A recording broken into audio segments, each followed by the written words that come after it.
मैं हूं सर्वज्ञ भूषण। गीता के इस दूसरे अध्याय के 59वें श्लोक में आपका स्वागत करता हूं। आज भगवान श्री कृष्ण फिर से जो स्थितप्रज्ञस्य का भाषा समाधिस्थस्य केशव, यह सवाल अर्जुन ने पूछा था, उसी का जवाब देते हुए कहते हैं कि स्थित प्रज्ञ का क्या स्वभाव है और क्या आप जान पाएंगे कि जब स्थित प्रज्ञ होता है उसकी इंद्रियां किस प्रकार की होती हैं।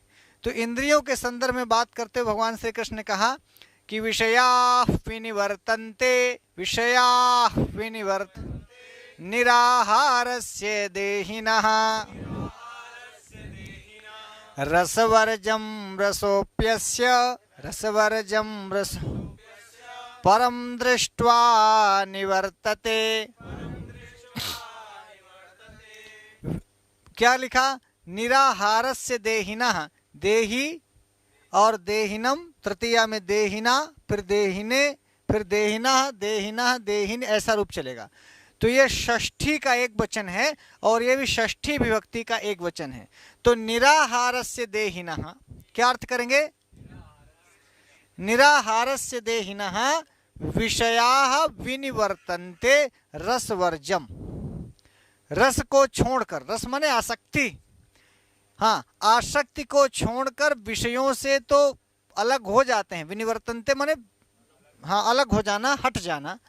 भगवान कृष्ण कहते हैं निराहार दो प्रकार का होता है, आप समझे नहीं। एक तो आहार न लेना और एक इंद्रियों का, तत्त इंद्रियों को आहार न देना।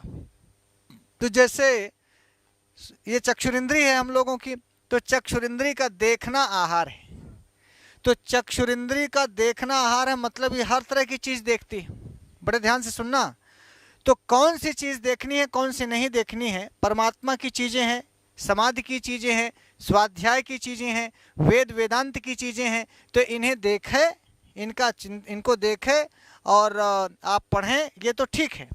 पर बहुत सारी चीजें ऐसी भी हैं जो ना देखें, और यदि आप ना देखें तो वो चक्षुरिंद्री का विषय है देखना। तो विषय ये सात्विक भी हो सकता है, राजसिक भी हो सकता है, तामसिक भी हो सकता है। तो कहते हैं कि निराहार, जब चक्षुरिंद्री को उसका आहार नहीं मिलेगा तो चक्षुरिंद्री भी निराहार होगी। ऐसी श्रोत्रेंद्री हमारी इंद्री है, श्रोत्र इंद्री है। तो इससे क्या सुना जाए भाई? भगवान का कीर्तन सुना जाए, भजन सुना जाए, परमात्मा का चिंतन, भगवान की कथा सुनी जाए। पर और क्या चीजें ना सुनी जाए? ये जो सुनना चाहता है। जैसे हम लोग परनिंदा करते हैं, दूसरों की निंदा करते हैं, ये परनिंदा कान को बहुत अच्छा लगता है सुनने को, वो बार बार पूछता है अच्छा फिर क्या हुआ, फिर क्या हुआ, फिर क्या बोला, फिर क्या बोला। ऐसे ही श्रोत्रेंद्री का विषय है कि हमें जो नहीं सुनना है उनको यदि हम ना सुने तो श्रोत्रेंद्री अपने विषय से अलग हो जाएगी, चक्षुरिंद्री अपने विषय से अलग हो जाएगी, त्वगेंद्री अपने विषय से अलग हो जाएगी। इस प्रकार से हम उन इंद्रियों को निराहार कर सकते हैं। तो जो स्थितप्रज्ञ होता है, जो समाधिस्थ होता है, भगवान कृष्ण कहते हैं उनकी इंद्रियां, उस शरीरधारी की, जो स्थितप्रज्ञ होगा, समाधिस्थ होगा, उसकी इंद्रियों का विषय तो अलग हो जाता है, वो विषयों से तो अलग हो जाते हैं, पर विषयासक्ति अलग नहीं होती। रस वर्जम, वर्जम माने कहते हैं ना कि इसको छोड़कर, तो रस नहीं छोड़ पाते। इसका दो तरह से अर्थ करना। रस वर्जम माने रस को छोड़कर, रस को छोड़कर मतलब विषयों के भोगने का जो रस उनके मन में आता है, जो आसक्ति आती है, जो पुरानी वासना रहती है, वह वासना नहीं जाती। फिर से समझना कृष्णा, रसवर्जम भगवान कह रहे हैं। रसवर्जम समझे क्या है? जैसे विषय को छोड़ देना आसान है, पर विषयासक्ति छोड़ देना मुश्किल है। फिर से समझना, जैसे आपको शुगर हो गया है, भगवान न करे हो, तो आप रसगुल्ला नहीं खा रहे हैं, रसगुल्ला मना हो गया है आपके लिए, मिठाई मना हो गई है, ठीक। ये विषयों को छोड़ देना है कि आपने अपने शरीर की वजह से, शरीर, डॉक्टर ने बोला कि रसगुल्ला खाओगे, मिठाई खाओगे तो मरने को तैयार हो, तो आपने रसगुल्ला छोड़ दिया, अब नहीं खा रहे हैं, मिठाई नहीं खा रहे हैं। समझ में आया? लेकिन रसगुल्ला देख करके मुंह में पानी नहीं आता, ये मुंह में पानी ना आए, रसगुल्ला खाने की इच्छा ना हो, रसगुल्ला में कोई आसक्ति ना हो, मिठाई से पूरी तरह से मन टूट गया हो, उस उधर से हट गया हो, ऐसा होता नहीं है। आप समझ गए क्या करें भगवान कि जो स्थितप्रज्ञ होता है, तो स्थितप्रज्ञ क्या करता है, विषय से तो अलग हो जाता है, पर बहुत सारे देहधारियों की विषय तो विनिवर्तन्ते, विषयाः विनिवर्तन्ते, तत्त इंद्रियों का विषय जो श्रोत्रेंद्रिय का विषय है वो अपने इंद्रिय, श्रोत्रेंद्रिय अपने विषयों से अलग हो जाती है, चक्षुरेंद्रिय अपने विषयों से अलग हो जाती है। श्रोत, त्वक, चक्षु, जिह्वा, घ्राण, जिह्वेंद्रिय, रसना भी एक इंद्रिय, तो रसनेन्द्रिय का जो विषय है वो कुछ भी खाने पीने का है, बोलो हाँ।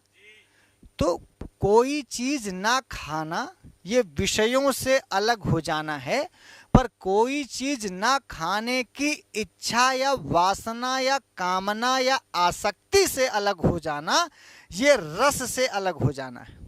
समझ गए?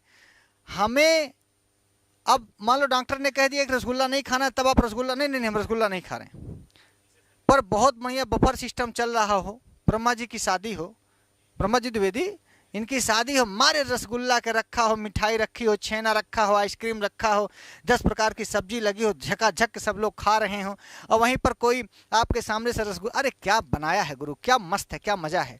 तो आप सोच तो रहे हैं कि यार शुगर है कैसे खाएं, पर अब खवास लगी, खवास समझ गए? ये जो खवास लगी है, ये खवास भी रसः अपि अस्य, अस्य माने इस स्थितप्रज्ञस्य, जिसकी बात भगवान कर रहे हैं। अस्य किसका बोध कराता है? स्थितप्रज्ञस्य। अस्य स्थितप्रज्ञस्य रसः अपि निवर्तते, रसः धन अपि लिखा, देखो अपि माने भी। जो स्थितप्रज्ञ होगा अर्जुन, भगवान कृष्ण ने कहा जो समाधिस्थ होगा, जो स्थितप्रज्ञ होगा, उसका रस माने आसक्ति भी, परम माने परब्रह्म परमात्मा को दृष्टवा माने देख कर, निवर्तते माने छोड़ देती है, अलग हो जाती है। आसक्ति भी जिसकी छूट जाए वो समाधिस्थ है, स्थितप्रज्ञ है। और बहुत सारे देहिना को जो देहधारी हैं वो विषय से तो अलग हो जाते हैं, विषयों से तो अलग होना स्वाभाविक है। जैसे डॉक्टर ने मना कर दिया कि ऐसा है, बहुत बीमार हो गए आप, बहुत बीमार हो गए, कि बोले भैया ऐसा है चावल मत खाना, ये फला मत खाना, फला मत खाना, तो आप 8 दिन के लिए 10 दिन के लिए छोड़ देंगे। या नमक ना खाना, बीपी वालों के लिए मना हो जाता है। तो पर नमक ना खाना, विषय को छोड़ देना, ये अलग बात है। पर नमक खवास ना लगना, नमक की इच्छा ना होना, नमक की वासना ना होना, नमक में आसक्ति ना होना, समझना इसको, ये है रसा, रस वर्जन, रस को भी छूट। तो यहां तक तो आप एक अर्थ करो ये, और यहां से दूसरा अर्थ करो कि रसः अपि अस्य, यस नहीं अस्य है, यहाँ अपि के पा में जो ई थी, ई के या हो गया, तो ये यण संधि है, तो आप इसको ऐसे करो तो अर्थ बन जाएगा रसः अपि अस्य। अस्य माने इसका, तो इसका किसका? तो चर्चा हो रही स्थितप्रज्ञ की। तो यहाँ कभी कभी सवाल पूछ लेगा आपसे कि रसवर्जम रसोप्यस्य, यहाँ अस्य पद से किसका बोध हो रहा है? तो भगवान कृष्ण यहाँ स्थितप्रज्ञ समाधिस्थ केशव की बात करें ना, समाधिस्थ जो होते हैं, जो स्थितप्रज्ञ होते हैं, जो स्थिर बुद्धि वाले होते हैं, उनकी चर्चा कर रहे हैं। इसलिए अस्य रसः अपि परम माने परब्रह्म परमात्मा को जब वो प्राप्त दृष्टवा माने देखते हैं, या समाधिस्थ होते हैं, परम ईश्वर को पहचानते हैं, ईश्वर पर जिनकी बुद्धि स्थिर हो जाती है, तो परम दृष्टवा परब्रह्म परमात्मा को देखकर जब उनकी समाधि परमात्मा में लीन हो जाती है, तो उनका रस भी ये निवर्तते। विषया तो निवर्तनते ही, विषय तो छूट ही जाते हैं, पर विषयों के साथ साथ रसः अपि अस्य निवर्तते। तो जिसका विषयों के साथ साथ आसक्ति भी समाप्त हो जाए, वो है समाधिस्थ, वो है स्थितप्रज्ञ। भगवान कृष्ण अर्जुन को सिखा रहे हैं, अर्जुन को बता रहे हैं। क्योंकि अर्जुन ने उनसे एक सवाल पूछा था पिछले श्लोक में, आपको मैं फिर से याद दिला दूं। भगवान से उन्होंने पूछा यह क्या सवाल था उनका कि स्थितप्रज्ञस्य का भाषा समाधिस्थस्य केशव, स्थितधि किम प्रभाषेत किमासीत व्रजेत किम। भगवान ने यहाँ से उत्तर दिया था आगे, प्रजहाति यदा कामान सर्वान् पार्थ मनोगतान् आत्मन्येवात्मना तुष्टः स्थितप्रज्ञस्तदोच्यते। इसमें बात पूरी नहीं हुई। फिर भगवान ने कहा दुखेष्वनुद्विग्न मनाः सुखेषु विगतस्पृहः वीतराग भय क्रोधा स्थित धीर मुनिरुच्यते। अभी बात अधूरी है। फिर भगवान कहते हैं या सर्वत्रानभिस्नेहा तत्तत् प्राप्य शुभाशुभम नाभिनंदति न द्वेष्टि तस्य प्रज्ञा प्रतिष्ठिता। आगे इसी बात को फिर भगवान बढ़ाते हैं कि यदा संहरते चायम कूर्मोंगानीव सर्वशः इंद्रियाणि इंद्रियार्थेभ्यस्तस्य प्रज्ञा। तस्य प्रज्ञा प्रतिष्ठिता, उसी से तस्य माने अस्य, उसकी प्रज्ञा प्रतिष्ठित है। और जिसकी प्रज्ञा प्रतिष्ठित है उसकी विषया भी विनिवर्तन्ते रसः अपि विनिवर्तन्ते। रस भी छूट जाता है, माने आसक्ति, विषयासक्ति भी छूट जाती है। विषयों की आसक्ति के साथ साथ विषय छूटने चाहिए। आप समझ गए? विषयों के प्रति लगाव छूट जाना चाहिए। प्याज नहीं खाते हैं ऐसा कहने से काम नहीं चलेगा। प्याज खाने की कभी जिंदगी में इच्छा का भी नाश हो जाए, ये है विषय आसक्ति, रस जिसको कहते हैं, रस। आप समझ गए? रस भी ना है। रसीला आदमी, तुम भी सुनो।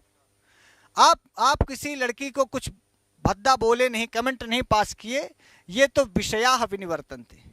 पर बुलास लगी भीतर ही भीतर, आपने उसको चाहा, आपने उसकी कामना की, कहती नजर मिला के बात करो, यही है रसासक्ति, यही है विषयासक्ति। आप समझ में आ रहा है कृष्ण भैया? तो ये सब चीजों में उदाहरण के रूप में ले लीजिए। विषयों से छूट जाना। कोई लड़की कहे कि ये बहुत बढ़िया से कहते हैं, हमारे रविंदर भैया कहते हैं, सर पूरी किसी भी लड़की से पूछ लीजिए यदि हमने किसी को कुछ कहा हो तो। बिल्कुल ये लाइन एकदम आपके लिए राइट है, आप नहीं कहे होंगे। पर मैं आपसे फिर से पूछता हूं कि ये भी गायब है क्या? ना कहे हो वो अलग बात है, पर ना आया हो, मन में ना आया हो तो मन में भी ना आए, ये है रसवर्जम। और ये अस्य होता है, स्थित प्रज्ञ के साथ होता है।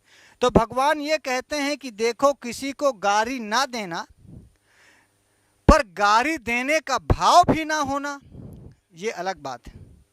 आप समझ गए? किसी के प्रति बुरा, किसी को बुरा ना कहना, ये विषया विनिवर्तन्ते है। पर कभी मन में किसी का बुरा करने का भाव भी ना आना, ये रस है। तो भगवान कहते हैं विषय के साथ साथ रस से भी जो अलग हो जाता है वो स्थित प्रज्ञ है, वो स्थित प्रज्ञ है। तो आपको विषया विनिवर्तन्ते तो गली गली मिल सकते हैं, ये भी बहुत मुश्किल है, दुर्लभ है? विषया विनिवर्तन्ते भी इतना आसान नहीं है, कठिन है, लेकिन ये संभव है। विषया विनिवर्तन्ते वो आपके स्वास्थ्य की वजह से भी हो सकता है, और भी हजार रीजन हो सकते हैं। किन्हीं का शारीरिक रीजन से भी आप ऐसे निराहार से देहिना का हो सकता है। तो यहाँ निराहार से माने जो इंद्री को आहार नहीं दे रहे, ऐसे शरीरधारी विषया विनिवर्तन्ते, विषय से तो अलग हो जाते हैं। भगवान ने कहा सामान्य देहधारी पुरुष जो निराहार माने इंद्रियों को आहार ना दें। बहुत सारे जो शुरुआती में योगी हैं, सन्यासी हैं, मुनि हैं, सिंपल सहज मुनि जो हैं, वो लोग पहले विषय पर ही कंट्रोल करते हैं। विषय पर जिनका कंट्रोल हो गया, फिर धीरे धीरे धीरे धीरे यहाँ भगवान ने कहा रसवर्जम, रसासक्ति, विषयासक्ति, आसक्ति को छोड़कर विषय से छूट जाते हैं। लेकिन अस्य जो स्थित प्रज्ञ है उसका रसः अपि निवर्तते, उसका रस भी छूट जाता है, उसकी आसक्ति भी छूट जाती है। तो भगवान कृष्ण अर्जुन से बोले कि जिसकी विषयों के साथ साथ विषयों पर आसक्ति भी छूट जाए वो स्थित प्रज्ञ है। सवाल हुआ था, तब भगवान ने कहा कि विषया विनिवर्तन्ते, विषया विनिवर्तन्ते निराहारस्य देहिनः, निराहारस्य देह रसवर्जम रसोप्यस्य, रसवर्जम रसोप्यस्य परम दृष्ट्वा निवर्तते। तो निराहारस्य देहिनः विषयाः विनिवर्तन्ते, निराहारस्य देहिनः विषयाः विनिवर्तन्ते, पर अस्य रसः अपि निवर्तते। पर इस स्थित प्रज्ञ का रस भी चला जाता है, जबकि निराहारस्य देहिनः विषयाः विनिवर्तन्ते रसवर्जम विषयाः विनिवर्तन्ते।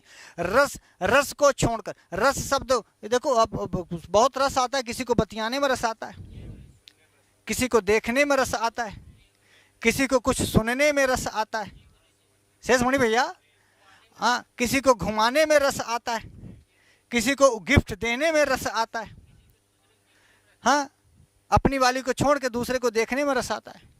गीता की बात समझा रहा हूं आज के अर्जुनों के लिए, ध्यान से सुनिएगा। हमारी व्याख्या भगवान श्री कृष्ण ने अर्जुन के लिए क्या कहा ये तो श्री कृष्ण जाने और अर्जुन समझ चुका। जो अर्जुन को समझाया गया उन्होंने समझा और उस आधार पर उनको परिणाम मिला, रिजल्ट मिला।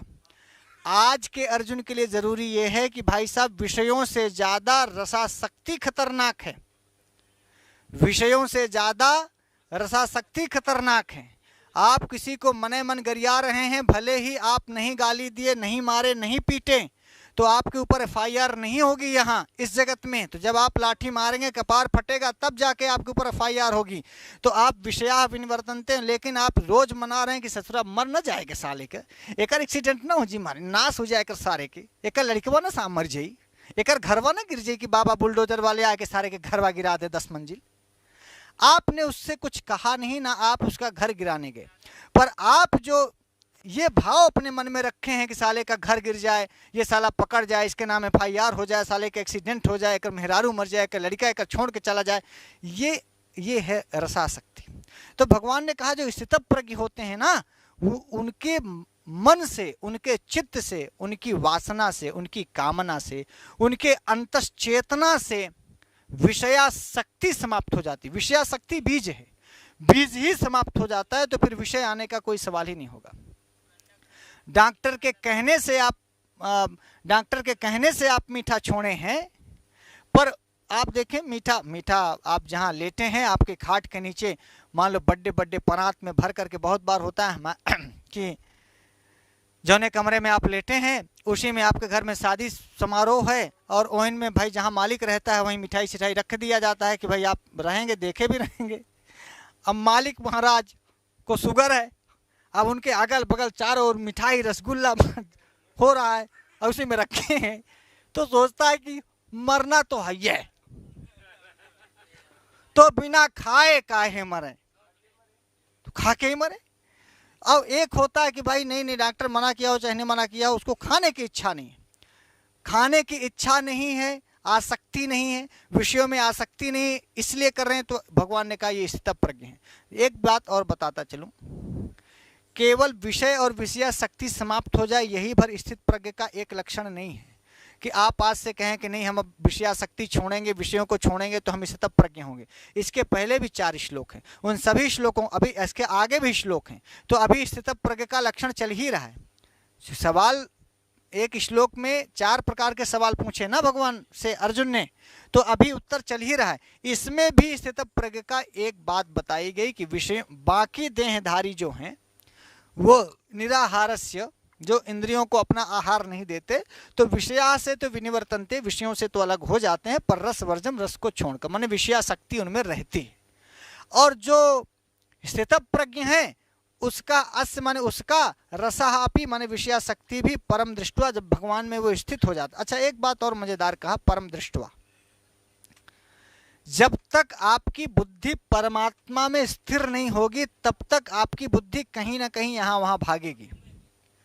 तो परम दृष्टवा भगवान ने कहा कि जब उसको उससे ज्यादा श्रेयस, परम कहा, परम ब्रह्म, परम परमात्मा, श्रेष्ठ चीज मिलेगी तभी दूसरी छूटेगी।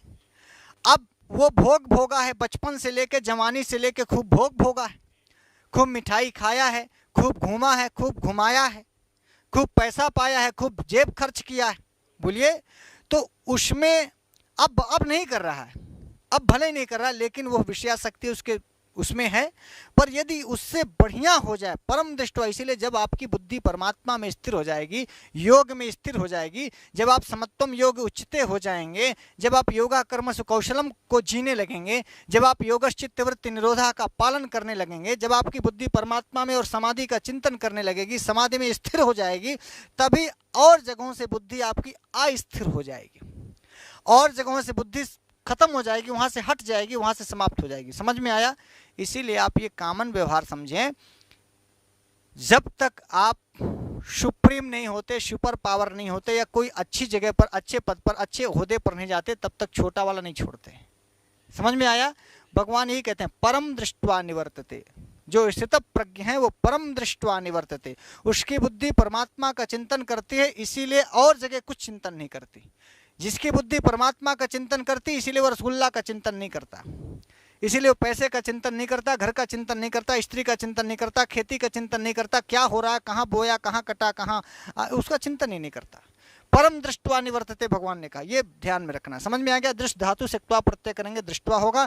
और परम दृष्टवा किम निवर्तते, रसः अपि अस्य निवर्तते, उसकी विषयासक्ति रसासक्ति भी उससे निवर्तित हो जाती है। श्लोक समझ में आ गया?